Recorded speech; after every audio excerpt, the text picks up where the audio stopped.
Hey guys, here's an early 1920s General Electric 8-inch stationary brass blade desk fan.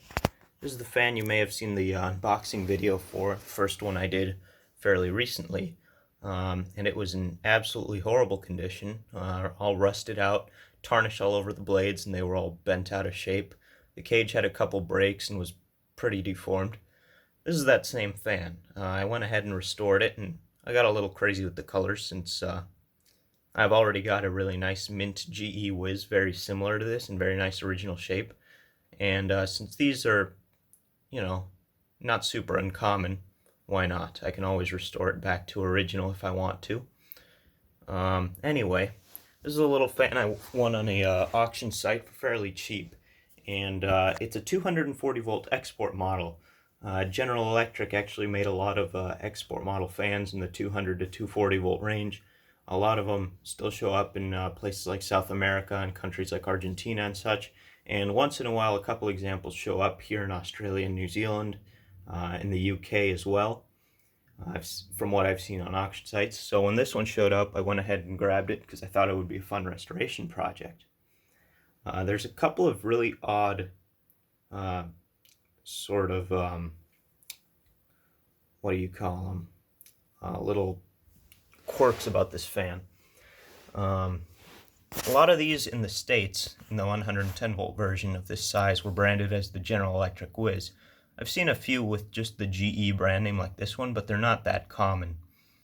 Another thing is, probably the most significant, is they used the later sort of stamped steel housing that had these indents and a full wire cage instead of 3 struts that come off of the bearing carrier like on my GE Whiz. I've never actually seen one like this that had a brass blade. By the time they used this full wire cage, most of the ones I had seen had transitioned over to aluminum blades. So I thought that was fairly neat. And then finally here, I'm assuming this is because it's an export model, but it doesn't have any sort of model number like on the GEs you see, like 49 by 936 and stuff like that on the number tag in the middle. This one just has like H134171 on there. I can't find anything really on it anywhere, which is kind of odd, but interesting. So it's got some neat little quirks. It's something different.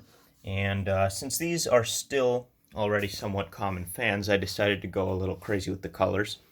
I can always restore it back to original if I want, but I was hoping the blue would be a little bit darker. But overall, I'm pretty happy with the results, considering it was, again, just some spray paint. And had some issues with the restoration, the worst of which were with those bearing carriers right here and here, which are made of pot metal on these fans. And it is absolutely awful. The front one was all swollen up and fractured into 4 pieces when I pulled it out from the housing. Had to repair that with some JB weld and then attach it to a drill and file it down to shape so it would actually fit back through the housing. There are custom brass machined ones that are made, and you'll notice that one of the oilers is missing, but I'm gonna wait to get the other oiler until I can order a couple of those custom machined brass ones, as I don't really like these pot metal ones anyway. I have to use a screw down here to hold the bearing in place because this one's so worn on the inside that otherwise the rotor contacts the stator on the inside. But overall, it's functional, it works, and it looks alright, so I'm pretty happy with it. We'll start it up here, single speed. It's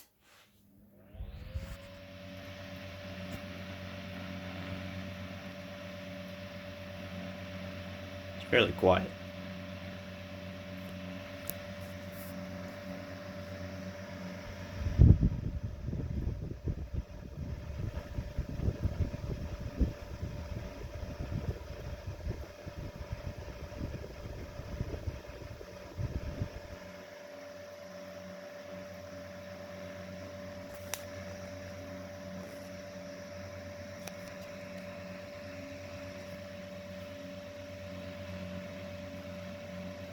It's got that cool GE whine sound to it as well.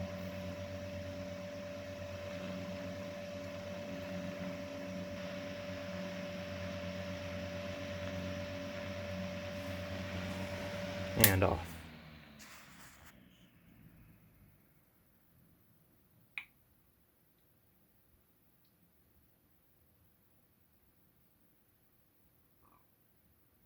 All right, thanks for watching.